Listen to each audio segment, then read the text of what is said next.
আপনার ভিডিওতে যদি ভিউজ কম হয়ে থাকে তাহলে আপনাকে সর্বপ্রথমে জানতে হবে যে ভিউজ আসে কোন সোর্সের মাধ্যমে।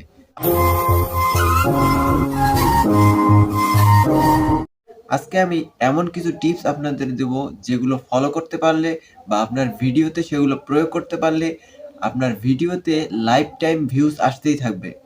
অনেক ইউটিউবারই হয়তো জানে না যে ভিডিওতে কোন কোন সোর্সের মাধ্যমে ভিউজ আসে।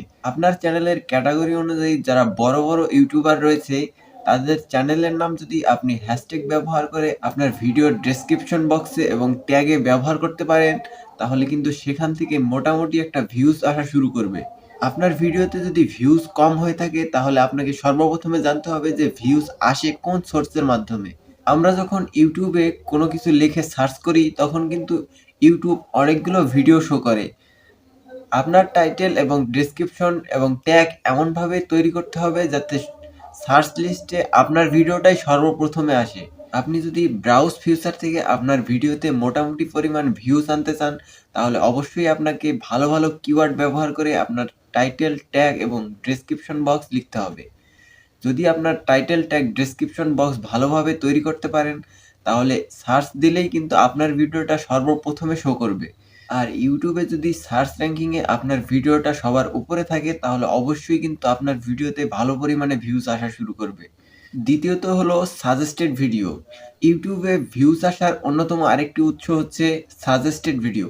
আপনার ভিডিওর টাইটেল এবং ডেসক্রিপশন যখন বড় বড় ইউটিউবের সাথে ম্যাচ করে যাবে তখন কিন্তু তাদের ভিডিওর নিচে আপনার ভিডিওটাও শো করবে এবং আপনি যদি ইউনিক কিছু আপনার থাম্বনেলে দিতে পারেন তাহলে কিন্তু ভিউয়ার্সরা আপনার ভিডিওতেই আগে ক্লিক করবে। তাই আপনি অবশ্যই ভালোভাবে আপনার থাম্বনেলটা তৈরি করবেন। ভিউয়ার্সদের আকর্ষণীয় করার ক্ষেত্রে কিন্তু থাম্বনেল অনেক গুরুত্বপূর্ণ ভূমিকা পালন করে থাকে। আপনি যখনই কোনো কিছু ইউটিউবে সার্চ করেন তখন কিন্তু সর্বপ্রথম থাম্বনেলগুলো আপনার নজরে আসে। যেই ভিডিওর থাম্বনেল যত আকর্ষণীয় আপনি কিন্তু সেই ভিডিওটা দেখতে তত আকর্ষণ দেখান। তাই আপনি যদি থাম্বনেলটা খুব সুন্দরভাবে তৈরি করতে পারেন তাহলে কিন্তু আপনার ভিডিওতে ভালো পরিমাণ ভিউজ আসবে। তৃতীয়ত হলো ইমপ্রেশন থেকে ভিউ আসে। ইউটিউব যত বেশি আপনার ভিডিওতে ইমপ্রেশন দিবে আপনার ভিউজ সংখ্যা কিন্তু তত বেশি হবে।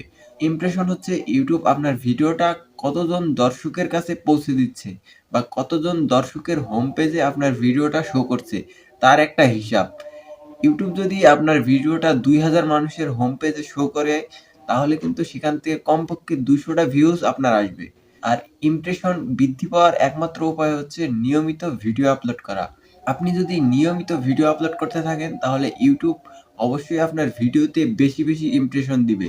কারণ ইউটিউব বুঝতে পারবে যে আপনি একজন নিয়মিত কনটেন্ট ক্রিয়েটর এবং ইউটিউব কখনোই কিন্তু একজন ক্রিয়েটরকে নিরাশ করে না। আপনার চ্যানেলে যদি ভিউজ সংখ্যা কম থাকে তাহলে আপনি অবশ্যই সর্বপ্রথম আপনার ক্যাটাগরি অনুযায়ী যারা বড় বড় ইউটিউবার রয়েছে তাদেরকে ফলো করবেন। তারা কোন টপিকের উপরে ভিডিও তৈরি করতেছে আপনিও সেই টপিক নিয়ে ভিডিও তৈরি করবেন। তাহলে তাদের ভিডিওর পাশাপাশি আপনার ভিডিওটাও ভাইরাল হওয়ার চান্স আছে। আর ইউটিউবে একটা ভিডিওর মাধ্যমেই কিন্তু আপনার চ্যানেলটা র‍্যাঙ্ক করে যেতে পারে।